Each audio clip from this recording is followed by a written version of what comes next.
Hebreos capítulo 9, Hebreos 9.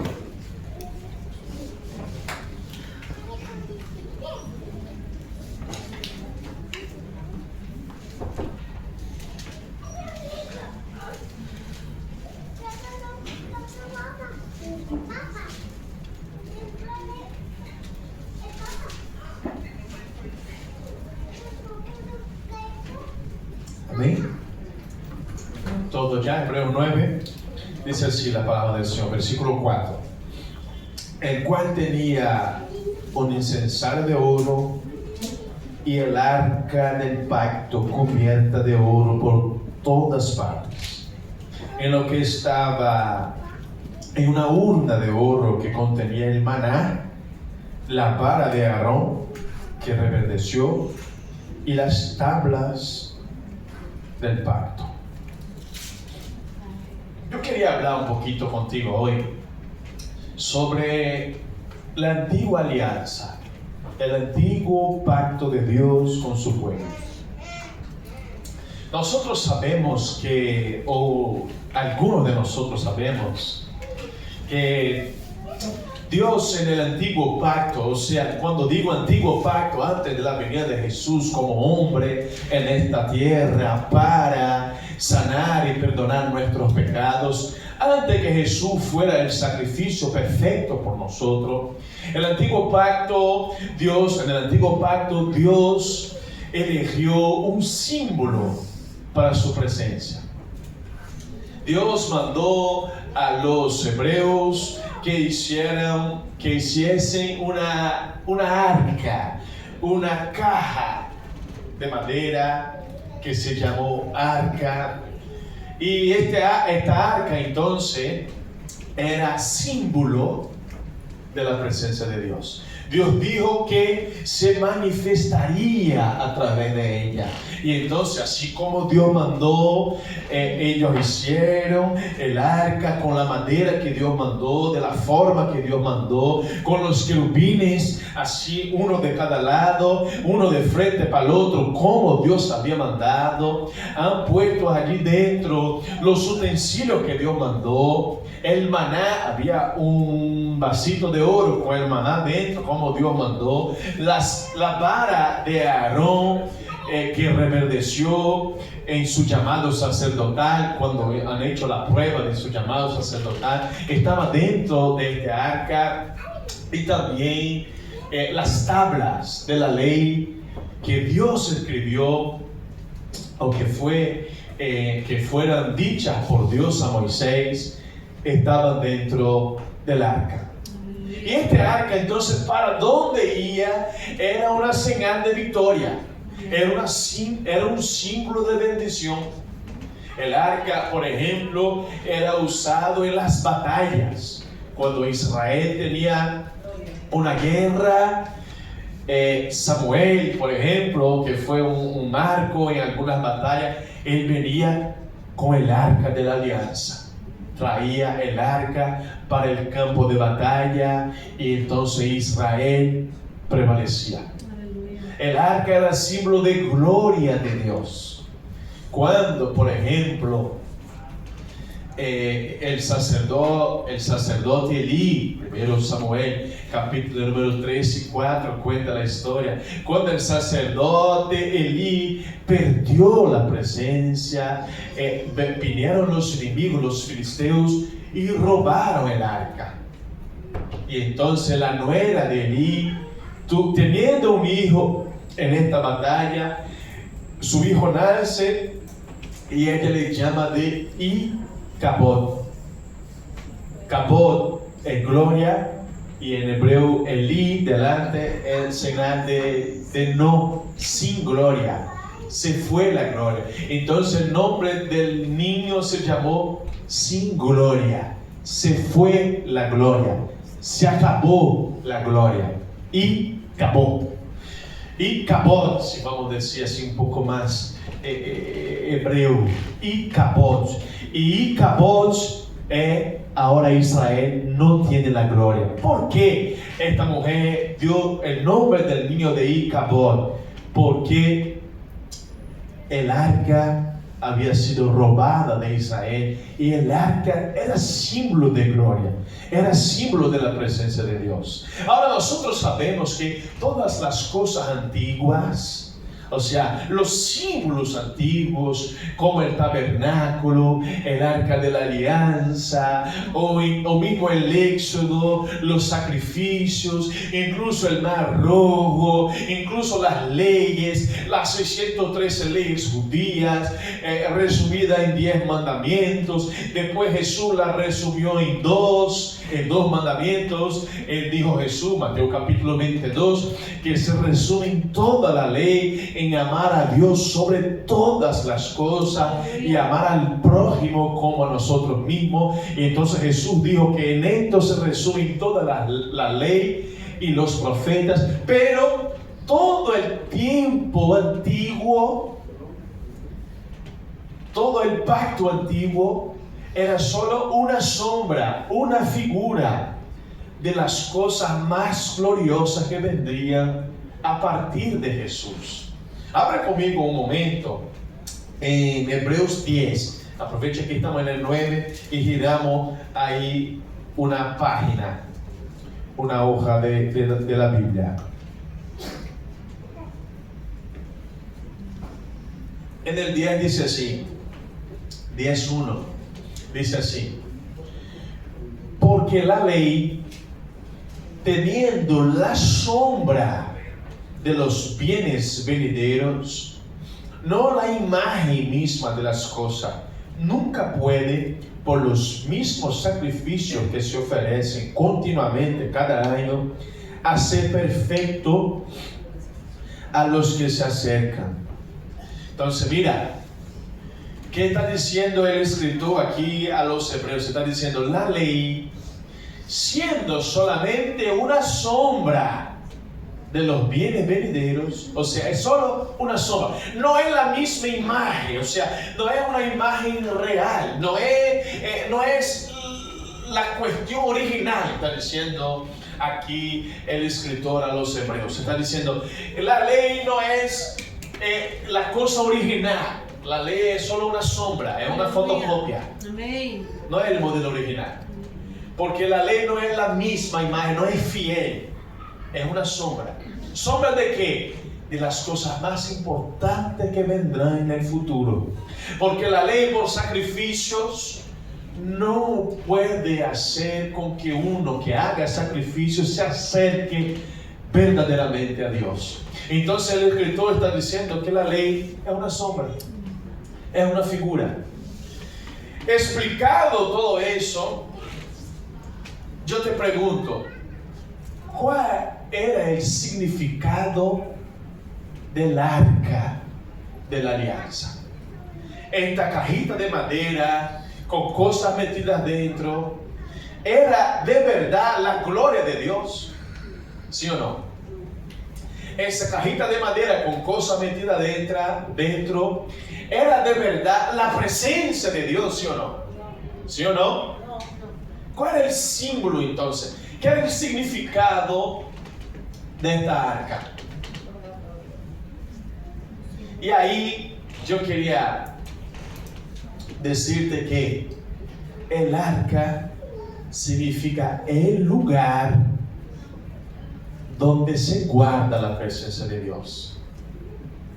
Es un lugar de guardar la presencia.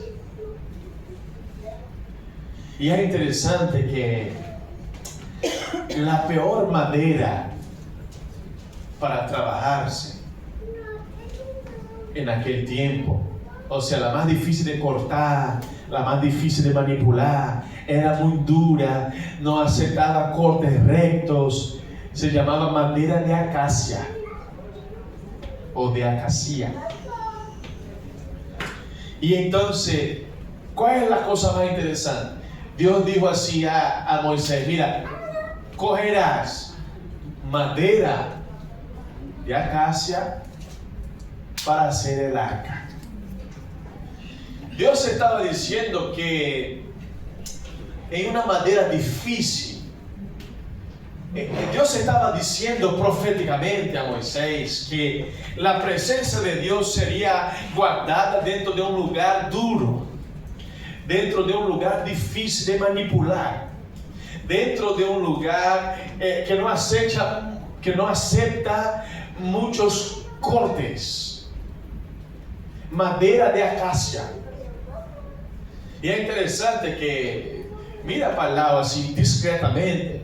A veces tu hermano tiene cara de madera de acacia, así discretamente. Mira si es duro, si es difícil entrar en este corazón, si es lleno de nudos, así como la madera de acacia, si no acepta muchos cortes, tiene mucha razón en todo lo que habla, ¿sí o no? Así es difícil cortarlo, difícil manipular, difícil decorar, dibujarlo, difícil, ¿sí o no? Mira a ver si tiene así de cara de madera de acacia. Yo parezco un poco madera de acacia, un poco acaciado, ¿sí? ¿Cómo está? Tu marido parece un poquito madera de acacia, ¿sí o no? Está un poco acacia, un poco duro, difícil cortar, difícil, Tu mujer parece acacia, ¿no? Muchas veces los maridos hay, ¿dónde? Mateo, Carlos, parece madera de acacia, ¿sí o no? Difícil de cortarla, difícil de manipularlo, ¿verdad? Sí. Y ahí Dios está diciendo entonces, a través de este símbolo, que ahora nosotros ya aprendemos que el Antiguo Testamento son símbolos, en muchas leyes, en muchas cosas son símbolos. Para que tú no tengas duda, el Antiguo Testamento se divide en tres situaciones. La situación moral, religiosa y social. Hay cosas en el Antiguo Testamento que eran morales y religiosas. Esto caducó. ¿Qué era lo religioso? La palabra religión viene de religar el hombre con Dios, reconectar el hombre con Dios. ¿Y cuál era la forma de reconectar en el Antiguo Testamento? Sacrificios. El hombre pensaba que podía conectarse con Dios a través de sacrificios de animales, a través de mucha obediencia, a través de un muy buen comportamiento. Y nosotros sabemos que los sacrificios no reconectan el hombre con Dios. La parte religiosa del Antiguo Testamento caducó, porque ahora el sacrificio perfecto, que es Jesús, ha venido para cesar todo sacrificio. Daniel capítulo 9 dice que el ungido iba a hacer cesar el sacrificio. Ya podemos entrar en esto un día. Y entonces ahora hay la parte entonces social también del Antiguo Testamento. La parte social también caducó. Eran instrumentos de control social. Por ejemplo, aquella persona aquella mujer que estaba menstruada, por ejemplo, durante los días de la menstruación, ella tenía que salir de la ciudad, ir para un pueblo llamado Ciudad Refugio y estar en este pueblo hasta que se acabaran los días de su sangramiento, de su menstruación. Terminados los días, ella cogía su, ¿cómo se llama eso hoy? Su compresa. Ella cogía su compresa, que en aquel tiempo era llamado trapo de inmundicia, o sea, era un trapo. Ella cogía su trapo, antes de entrar en la ciudad, presentaba al sacerdote, el sacerdote quemaba el trapo, presentaba al Señor un sacrificio, y entonces esta mujer ahora estaba pura otra vez para entrar en la ciudad. Ahora, ¿hace sentido nosotros cumplimos esto hoy? ¿Sí o no? ¿Cuántas mujeres se apuntan? ¿Hace sentido, sí o no? Porque era una ley social, era un instrumento de control social. Había enfermedades que ellos no conocían y no tenían la medicina para sanarla, y también se mandaba para la ciudad refugio, como lepra, por ejemplo. Lepra, cuando uno descubría lepra, ¿qué dice la ley? Él tenía que salir por la ciudad diciendo: leproso, leproso, para avisar a la gente que se alejara de él, y este leproso era llevado para este lugar y se quedaba reservado ahí hasta el día de su muerte. ¿Quién también iba para una ciudad refugio? Era aquel que mataba a alguien, y cuando se constataba que él mataba a alguien sin intención, los mismos jueces, los mismos líderes recogían a esta persona y le metían ahí en esta ciudad para guardar a este hombre o esta mujer de la ira de la familia, para que la familia no vengara su muerte. Pero si él fuera encontrado culpable de un asesinato verdadero, mató porque quiso, y entonces él sería muerto también. Y si él porque quiso quitarse la mano de alguien, él perdía también la mano. Y si porque quiso quitarse el ojo de alguien y le dejaba ciego, él también se quedaba ciego. Y entonces el capítulo que explica eso termina: sea ojo por ojo y diente por diente. Ahora, todo eso era un instrumento social de aquel tiempo. Y el Antiguo Testamento, como instrumento social, él también perdió su valor. Perdió su valor como religión, porque la ley no puede reconectar al hombre con Dios. Perdió su valor como reglas sociales, porque esto era para aquel tiempo y para aquella cultura, para controlar aquel pueblo, y aquel pueblo mismo fue madurando. Y en el recorrer de la historia bíblica, el mismo Jesús, por ejemplo, él contesta algunas cuestiones de la ley diciendo: vosotros no habéis entendido, esto no quiere decir nada. Los judíos, por ejemplo, lavan mucho las manos para comer, y los discípulos de Jesús se olvidaron de lavar las manos, y entonces vienen los fariseos y los saduceos y los hipócritas y preguntan: bueno, ¿qué pasa? ¿No cumplís la ley? ¿No lavan las manos? Y Jesús dice: chiquillo, estás de broma, ¿no? ¿Sabéis que lo que entra no mata? Verdaderamente lo que mata, donde salen los adulterios, los homicidios, las fornicaciones, las porfías, las facciones, los problemas, los homicidios, salen de dentro del corazón. No es lo que entra, es lo que sale, dijo Jesús. Jesús entonces está combatiendo cuestiones de la ley que son sociales, cuestiones de la ley que son religiosas. Pero Jesús nunca combate cuestiones de la ley que son morales, porque el Antiguo Testamento es religioso, social y moral.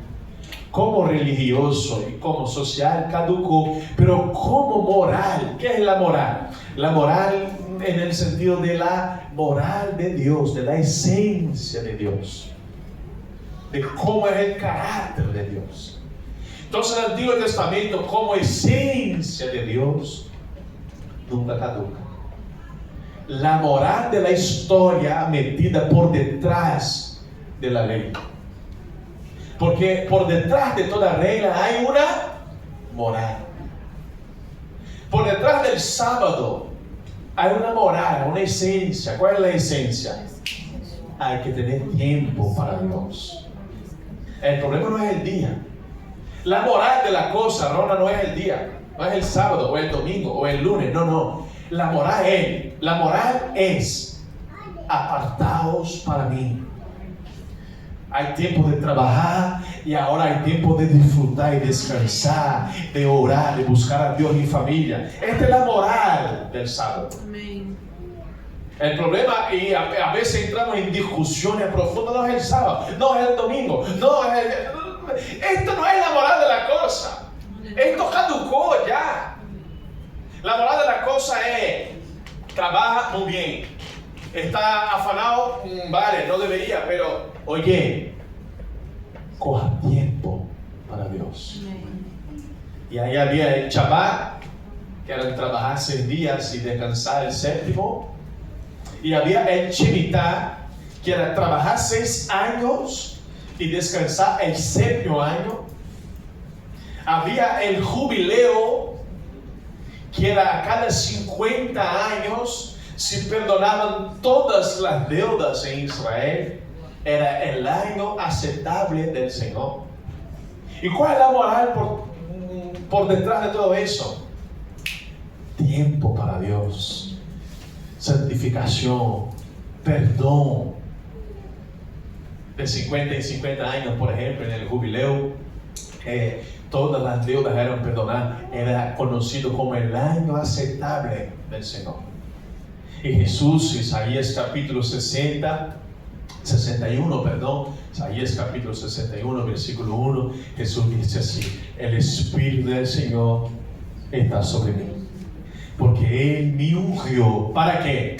Para predicar las buenas nuevas a los pobres. ¿Para qué? Para liberar a aquellos que están cautivos. ¿Para qué? Para predicar el año aceptable del Señor. ¿Qué Jesús estaba diciendo? Yo vine a poner un año aceptable eterno, perdón eterno, deudas perdonadas por toda eternidad. En mí tenéis todo garantizado. El jubileo eterno en Jesús. Aleluya. Toda ley, toda fiesta, hay una moral por detrás. Y esta moral por detrás nunca caduca. Entonces no piense que no, el Antiguo Testamento. No. Cuidado. El Antiguo Testamento es una de las cosas más ricas y más preciosas que tenemos para direccionar a nuestra vida, porque todos los principios de la moral de Dios están metidos allí. ¿Y cuál es la moral de Dios por detrás del arca? Voy a hacer un lugar para guardar mi presencia. No es de los mejores lugares. Voy a poner mi presencia dentro del hombre. Y el hombre es madera de acacia, lleno de nudos, difícil de trabajar. El hombre no acepta así muchos cortes rectos. Es una madera difícil de manipular. Pero yo la voy a revestir de oro por dentro y por fuera. Dios está diciendo, aunque sea una madera difícil, yo voy a poner en el valor. Amén. Aunque sea una madera complicada, yo voy a poner en él riqueza. Yo voy a valorarlo. Voy a bañarlo con mi sangre. Y mi sangre es valor, es riqueza. Mi sangre es oro en la vida de este hombre, de esta persona. Ahora, la gran clave de esta palabra, de esta mañana, es cómo ser buenas arcas. ¿Sería buenas arcas o buenos arcas? Ayúdame. Buenas. Femenina, ¿no? Buenas arcas. Ahora, para hablar, el arca. Es una locura, ¿eh? El arca, pero en la hora de decir, de darle un adjetivo, es buenas. Pero para decir el arca, bueno, muchas gracias. Entonces, ¿qué quiere decir? ¿Cómo ser buenas arcas? ¿Cómo guardar bien la presencia de Dios? Todos somos acacia. ¿Amén o no? Amén. Hay unas acacias así un poco más chulas, unas acacias un poco más. Acacia es acacia. Es una madera difícil. Sí. La primera cosa para guardar la presencia de Dios es que hay que tener el maná, tiene que estar dentro del arca. El maná.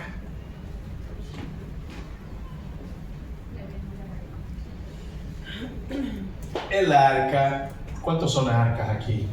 Levantan solo los acacias y levantan la mano y dicen: soy yo, Señor. Guarda tu presencia en mi corazón, aunque yo no merezca, aunque yo sea difícil de manipular, pero yo soy tuyo, Señor. Cúbreme con el oro de tu sangre, Señor Jesús. Aleluya. Amén. Pero toda buena arca, hay que tener el maná dentro. El maná tiene que estar dentro. ¿Qué era el maná, Marilena? El maná era el pan, vamos a decir, el pan que caía del cielo. No piense que eran panes andaluces así cayendo, pero era una especie de nube, de una niebla que bajaba. Y esta niebla, cuando se cogía, se hacía como una masa. Y allí, imagínate que Dios es tan perfecto que yo comía esto por años y allí tenía todos los nutrientes necesarios para la vida y para la salud. La cantidad exacta de carbohidratos, la cantidad exacta de proteína, exacta de grasa, todas las vitaminas que hacían falta, todos los nutrientes que hacían falta, las cosas, la inmunología que hacía falta. Está todo metido allí. Tú no lees gripe, y ni resfriado, y ni enfermedades, y ni cáncer, y ni problemas. Todo lo que hacía falta estaba metido en esta masa. Era el maná, provisión completa para todo, para vivir. El maná. La palabra maná significa, el nombre maná en hebreo significa, ¿qué es esto? ¿Qué es esto? ¿Qué es esto? Y ahí el nombre de la comida siguiendo, ¿qué es esto? ¿Quieren un poco de qué es esto? Era más o menos así. Maná significa, ¿qué es esto? En hebreo. Y el maná, ¿cuál es la moral por detrás del maná? Si yo quiero guardar la presencia de Dios en mi vida, aunque yo sea madera de acacia, yo tengo que confiar en la provisión del Señor. Fe, confianza total, confianza plena. Dios a través del maná estaba enseñando a su pueblo a confiar hasta el punto de no guardar para mañana. Aleluya. Para aquel tiempo Dios estaba enseñando a su pueblo a confiar. Pastor, entonces mira, a ver, por eso yo gasto todo lo que gano. No, que la Biblia manda no guardar. No es eso. No puede leer esta parte, no entenderla y no leer Josué que guardó 20%. No es eso. Lo que Dios está enseñando a su pueblo, y a veces nos enseña, es que la confianza viene de Él. No es de nuestro colchón financiero. No es nuestra reserva que nos hace bendecir. La bendición viene del Señor. Amén. Amén o no amén. A ti ya te ha pasado, no. Yo voy a hacer esta reserva aquí. Ahora estoy tranquila. Y pasa algo, te come toda la reserva. ¿Te ha pasado ya? ¿Sí o no? A lo mejor es Dios enseñando. Oye, está tranquila porque yo estoy contigo, no porque tú tienes reserva. Porque tú puedes tener 85 céntimos hoy en tu cuenta, pero yo soy contigo y el mañana lo cuido yo. Amén. ¿Tú confías así? ¿Sí o no? Amén. Confianza. Dios muchas veces nos da muchas pruebas de confianza. Muchas veces. Muchísimas veces. Nos enseñando a confiar.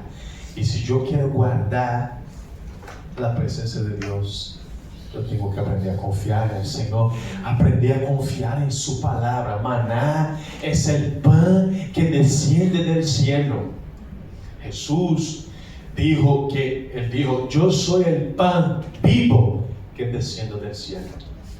Jesús, Mateo capítulo 4, Él dijo, ni solo de pan vivirá el hombre, sino de toda palabra que sale de la boca de Dios. Palabra. Maná, si yo y tú queremos guardar la presencia de Dios, hay que confiar en el Señor y confiar en su palabra, querer la palabra, comer de la palabra. Amén. comer de la palabra. Amén. Es muy fácil que tú me digas, bueno, no sé, está un poco frío, las cosas no. Yo lo primero que te pregunto, ¿cuánto pan estás comiendo? ¿Cuánto de palabra estás comiendo? Porque uno que no come de la palabra viene de la desnutrición espiritual, viene la anemia espiritual. Y es triste decir que la mayoría de los creyentes están anémicos, desnutridos. ¿Y de quién es la culpa? De Kellen, de María, del pastor, de María Elena, de Carla. La culpa la tiene Rona. Pero es un desnutrido espiritual. Desnutrición espiritual. Si nosotros comemos de la palabra, hay vitamina, Amén. hay salud, hay vida, Amén. hay fuego de Dios entre nosotros. Aleluya. Comer del maná. No hay como guardar la presencia de Dios sin comer del maná. Segunda cosa, para guardar la presencia, tenía dentro del arca también la vara de Aarón. La vara. Tú puedes saber de iglesia, puedes trabajar en la iglesia, puedes saber de cómo funciona el sistema, puedes ser un músico, puedes tener una voz muy bonita, tú puedes trabajar para Dios, puedes hasta predicar el evangelio, tú puedes hacer todo lo que tú quieras. Pero nada de esto quiere decir que estás guardando la presencia de Dios. Esto no quiere decir que tienes la presencia de Dios. Incluso algunos resultados no quiere decir aprobación de Dios. Amén. Aleluya. ¿Por qué? Mateo 7. En aquel gran día muchos me dirán, ¿cómo dirán?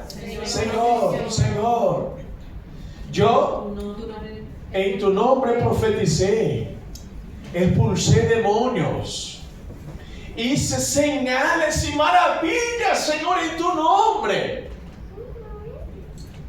¿Y qué dice Jesús? Pero yo les diré abiertamente, apartaos de mí, hacedores de iniquidad,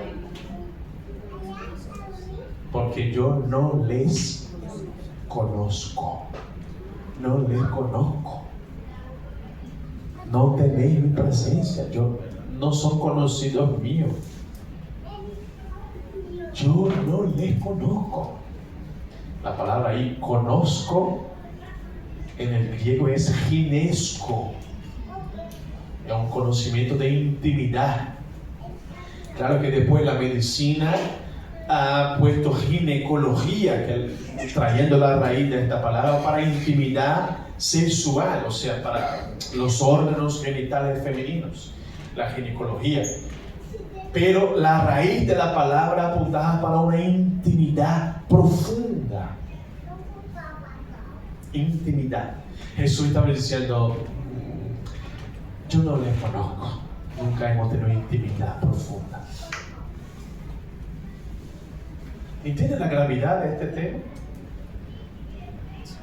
Hicieron señales y maravillas, profetizaron, expulsaron demonios, sanaron enfermos, pero al final no conocían la presencia de Dios. Entonces nosotros hacemos parte de una generación social que les gusta venir a la iglesia, es guay. Nos acostumbramos con las alabanzas y con los momentos de emoción y de alegría y de salir juntos y de tener esto pero tenemos que comer de la palabra, comer de la palabra. ¿Cuál es el principal problema de los maridos? Que tienen 30, 40, 50 años, 60, pero se portan como niños de 15. Falta madurez, falta sabiduría, falta inteligencia, falta postura, falta sacerdocio, comportamiento. Pero falta comer de la palabra. Amém. Porque a uno que come de la palabra, el maná tiene todo lo que uno necesita para crecer. Amém. El maná, y los niños comían del maná y crecían saludables, sanos, fuertes, aguantando el sol del desierto, el frío del invierno del desierto del Sahara. Ellos aguantaban. ¿Por qué? Porque comían del maná. Comer de la palabra te va a hacer un marido más fuerte, más maduro, más sano, una mujer más llena de Dios, más sabia, edificadora. Comer de la palabra. No podemos, Jorge, dejar de comer de la palabra. No podemos pensar que la palabra es algo secundario. Esto es muy importante lo que estamos hablando. Amém. Porque si no, Andrés, seremos hermanos de un club que nos encontramos el domingo y nos encontramos algunos días y comemos un par de cosas, y cuando tú me fallas yo pienso, bueno, Andrés le pasa algo y ya no quiere estar conmigo, porque mi dependencia no es de Dios, mi dependencia es de estar juntos, es de ti, es una cosa humana, no es una cosa con Dios, es con hombres. ¿Sabe qué es eso? Desnutrición espiritual. Hombre, es maravilloso estar juntos, pero esta no puede ser nuestra vida cristiana. Amém. Aleluia. Es maravilloso estar en comunión, pero esto no puede ser todo en nuestra vida. La familia es una bendición, pero la familia no es todo para nosotros. Amém. Sí, no es todo. Dijo el chavalito, anda. Nosotros tenemos que estar fieles en la palabra. Aleluia. La segunda forma de guardar la presencia es la vara de Aarón. Vara es autoridad. Autoridad. Ahora, aceptar la autoridad de Dios es una forma de guardar la palabra, pero no una forma de guardar la presencia. Dios es el Señor. Si Dios dijo, está dicho y está acabado. Si Dios habló, está hablado. Si Dios mandó, está mandado. No, porque yo pienso así, mi pensamiento. Oye, ¿dónde estabas tú cuando yo creé las estrellas y separé la tierra? ¿Dónde estabas tú cuando yo fundé el universo? Tú me vas a decir a mí cómo debo hacer.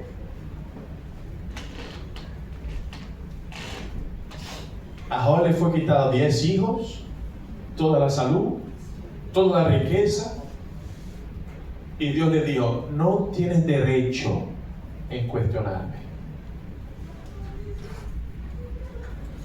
¿Tú aceptas este Dios, sí o no? El mejor Dios es amor. Jesús es amor, ama a todos, nos acepta como somos. Suena más bonito la agenda walk, suena más guay, ¿no? Eso te acepta, cariño, Él te ama como tú eres. Mira qué emocionante. Pero, aunque Él nos llama tal como estamos, el Evangelio es mudanza, Amém. Amém. cambio de naturaleza, de carácter, de personalidad, cambio de corazón, cambio de mente, arrepentimiento es metanoia, mente nueva. Y si tú llevas 5 años en el Evangelio y tienes el mismo carácter, la misma personalidad, te falta presencia de Dios. Amém. Aleluia. No, que esto tú sabes que yo... No deberíamos saberlo. deberemos estar sanados en las áreas de nuestra vida, en proceso de sanidad, en proceso de mejora, Amém. siempre. Sí. Pero pastor, nosotros somos carne, revelamos. Claro que sí, nosotros somos madera de acacia. Es una madera dura.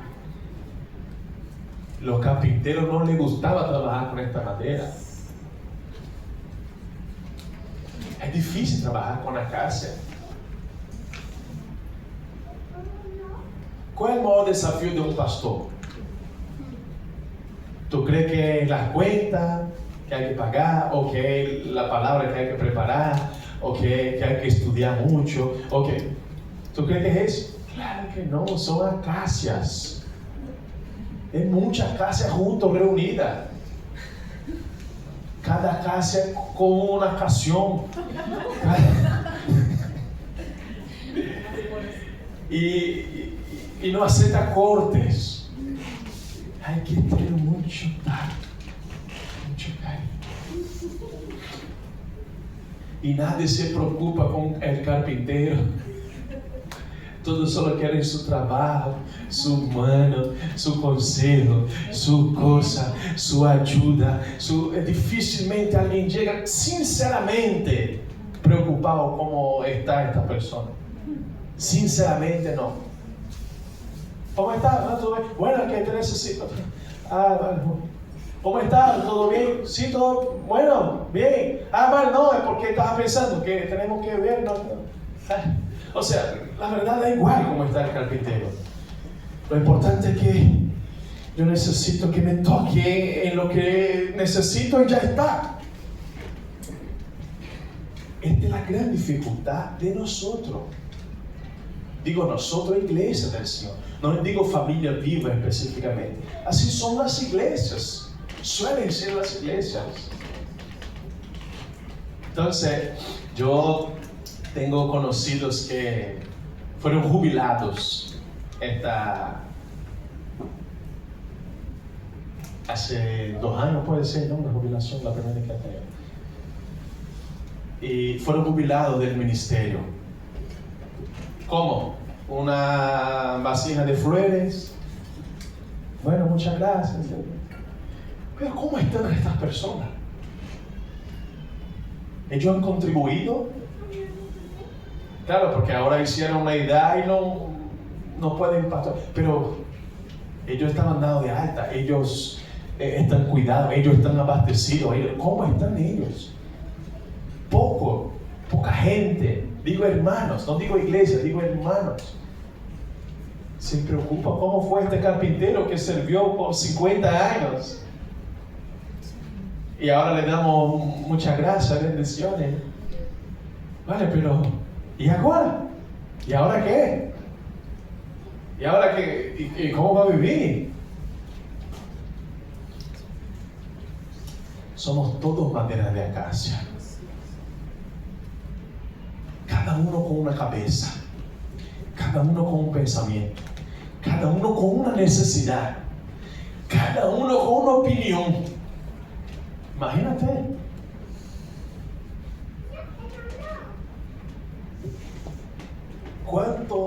¿Cuántas personas, bíblicamente hablando, un líder puede cuidarse muy bien cuidado?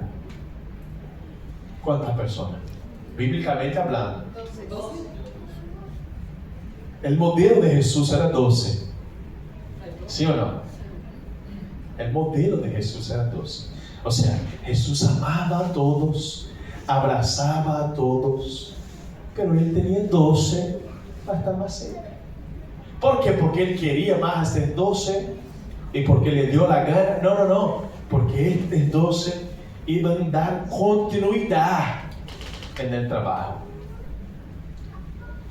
Porque intimidad sin compromiso no es cosa del reino de Dios. Jesús tenía más intimidad con quien tenía más compromiso. ¿Amén o no amén? Yo quería tanto tener intimidad con Andrés, pero ¿para qué? Sí, para dar, hombre. No. La intimidad tiene que tener un compromiso. Andrés, Queremos estar juntos porque ahora seremos compañeros de oración. Ahora cuando tú te resbales, yo estoy aquí para que vamos a orar. Es un compromiso. Intimidad por intimidad. En el reino no te vas a encontrar. En la Biblia no te vas a encontrar. Aceptar la autoridad de Dios. Si Juan es Juan, él eligió a Juan, ¿qué vamos a hacer? Juan se sentía el más amado. A lo mejor Juan era así un poco pelota, nosotros le íbamos, ¿sabes? Pero Dios le eligió y ya está. Eligió Judas. Judas era el más capacitado, Él no se involucraba en discusiones, tú no le vas a ver discusiones tontas, siempre es así tranquilo. Él era el más estudiado de los apóstoles, lo que hablaba mejor, era buen administrador, cuidaba del dinero. Todos nosotros queremos discípulos como Judas, estéticamente hablando, pero no queremos el corazón de Judas. Nosotros queremos personas con el corazón de Pedro, pero no queremos lidiar con el carácter de Pedro. ¿Sí o no? Nos apetece personas como Judas, porque al exterior, guay, preparado, serio, posturado, estudiado. ¡Oh, esto es una bendición, pastor! Oye, todos somos acacia. Cuidado. Para guardar la presencia de Dios, necesitamos saber que lo que Dios manda es lo que Dios manda y está acabado.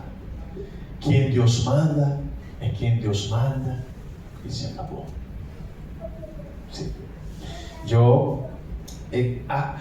Vara también es corrección. Aceptar la corrección de Dios. Sin aceptar la corrección, no hay presencia de Dios. No hay. Apocalipsis capítulo 2 y 3 son las 7 cartas a las 7 iglesias de Apocalipsis. Amén o no, las 7 iglesias de Asia en el tiempo de Juan. Y cada carta es una corrección. Cada carta Jesús dijo: mira, yo conozco tu obra, conozco tu trabajo, conozco que eres así o eres así, eres paciente, aguantaste la tribulación, pero dejaste el primer amor. Arrepiéntete pronto, porque si no voy a quitar el candelero o el candelero del medio de ti. El candelero es símbolo también de la presencia de Dios, del fuego de Dios. Va a estar sin fuego si no acepta la corrección, va a perder la presencia de Dios. Sí. La palabra de Dios está llena de eso. Tercera cosa, para hacernos buenas arcas. No sé si tú estás entendiendo, el arca somos nosotros. Y ahí dentro del arca había el maná. ¿Qué significa el maná? La palabra, la provisión, la confianza. Dentro del arca había la vara. ¿Qué significa la vara? La corrección, la autoridad y más, aceptar humanamente quien Dios envía. Mira, a partir de hoy, Carla va a ser tu discipuladora María Elena, por ejemplo, no la cobre ya al final del culto. No, María Elena es muy chulita. Así, no, yo quería una persona así más simple, que viene de chancla. Yo soy más. María Elena está muy así, ¿sabes? Muy posturada. Y a lo mejor yo te digo: no, Carla, será María Elena, lo que Dios puso en mi corazón. Y en la casa que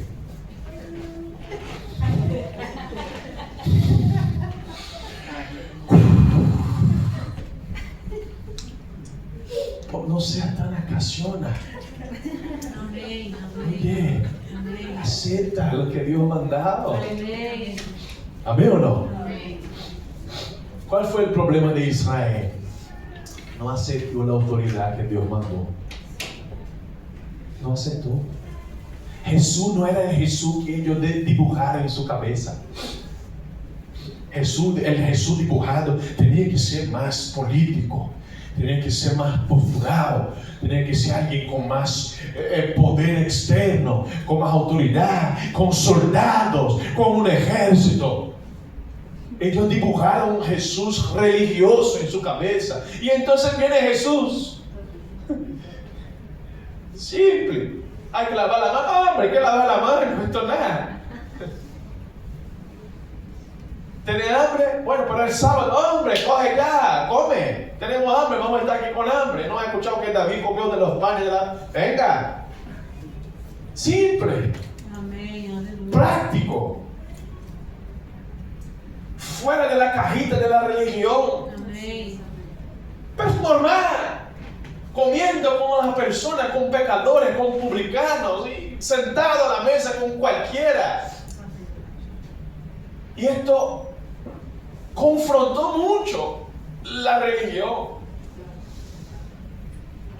Y ellos, porque Jesús no era la autoridad que ellos dibujaron en su cabecita, le rechazaron. Y ahí Jesús dijo, Mateo capítulo 10, no me veréis hasta que digan, bendito el que viene en el nombre del Señor. Hasta que no reciban el que Dios manda, no me van a ver. Y Jesús dijo, aquel que me recibe a mí, recibe al Padre.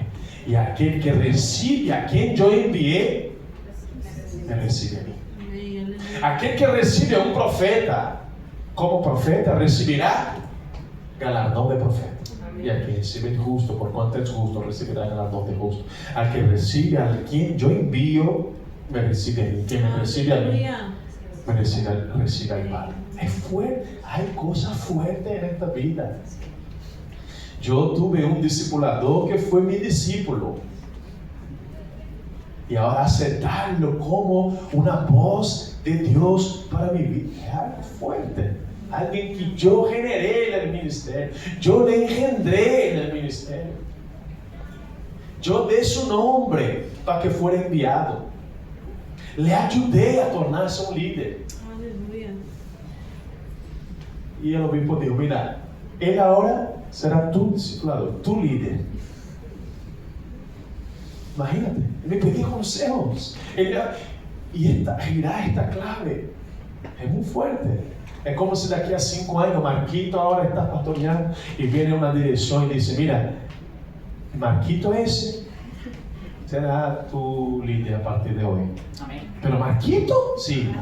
Pero este es Amén, aleluya. 1,53 m de pura autoridad. Aleluya. Y él te va le he dado 3 centímetros de bonos y él será tu líder a partir de esta tarde. Imagínate, recibirlo como un enviado de Dios. Aleluya. Guarda la presencia. Para terminar, había dentro del arca las tablas de la ley, las tablas del pacto. Es imposible, Clayton, guardar la presencia de Dios sin obediencia. Ley es obediencia. Claro que hay una moral por detrás de cada ley. Y aquí el símbolo no es ley, es ley moral. ¿Qué significa comer del cordero como ley? ¿Qué significa guardar el sábado como ley? Porque nosotros no guardamos el sábado, guardamos nuestro corazón para tener tiempo para Dios. Esta es la moral. Pero sin obedecer a estas leyes, incluso leyes espirituales que mueven nuestra vida, no hay presencia de Dios en esta tierra. Mira, la obediencia no me salva. Tú estás intentando obedecer para ser salvo, todavía tienes que volver al número 0, al principio número 0 del Evangelio. Porque si fuera depender de la obediencia de los acacianos, nadie podría ser salvo. ¿Tú crees que si nosotros andamos bien y comportamos, podemos ser salvos? ¿Tú crees que es así? Yo no. Hombre, ¿quién será salvo? Puedo poner un chip en tu cabeza y pasar todo su pensamiento aquí en el próximo domingo en la pantalla. ¿Sí o no? ¿Cuánto se apunta? Ah, bueno, en mi cabeza no hay nada raro. Imagínate todo pasando aquí, lo que tú piensas del hermano, que tú piensas del pastor, que tú piensas de tu marido, que tú piensas de tu jefe del trabajo, que tú piensas del hombre que en el tráfico casi te atropelló en la calle. Y tú a lo mejor lo dijo, pero aquí va a pasar los pensamientos.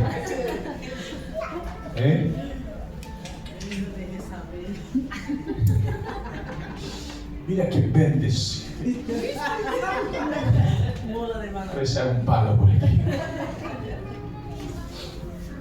Nosotros preparamos tanto pensamientos y actitudes y acciones. ¿Por qué obedecer entonces, pastor? Porque no queremos perder la presencia. La salvación viene de gracia. Ahora, conservar la presencia depende de nosotros. Aleluya. Sin la presencia, perdemos todo. Si tenemos la presencia, aunque perdamos todo, tenemos lo más importante. No hay nada más importante, Robert, que la presencia de Dios. Es la cosa más importante de la vida. Más que todo. Yo tenía mucho el sueño de casar temprano. Yo tenía este sueño. Y yo tuve una decepción, así antes de Bárbara, tuve una decepción con otra persona, un poquito antes de casar, meses antes de casar, todo ya preparado para casarme. Y entonces ella rompió y eso, después fue un lío terrible, después te cuento con detalles. Pero todo era el plan de Dios para que Bárbara tuviera esta suerte de conocerme. Pero yo me determiné y le dije, mira, no quiero saber de mujeres en esta vida. Voy a buscar a Dios. Imagínate, no quiero saber de mujeres. Pobrecito. Hay personas que dicen esto, ¿no? No, papá, ahora no quiero hombres ya. Yo digo, bueno, dame 6 meses y ya conversamos mejor. Pero yo digo, no quiero saber de mujeres ya en esta vida. Y voy a buscar la presencia de Dios. Y buscando la presencia de Dios, encontré mi esposa. Entonces, ¿por qué digo eso? Marquito, Joshua todavía le queda unos años. Rona, los solterones. Buscar la presencia de Dios. La mejor cosa que hay. Con C, con A. Y en este camino, estará ahí ella, seguro. Hay que mirar también para el lado, por un WhatsApp. No es todo espiritual, ¿no? Dar un mensaje. Bendiciones, hermana. No ha venido el culto hoy.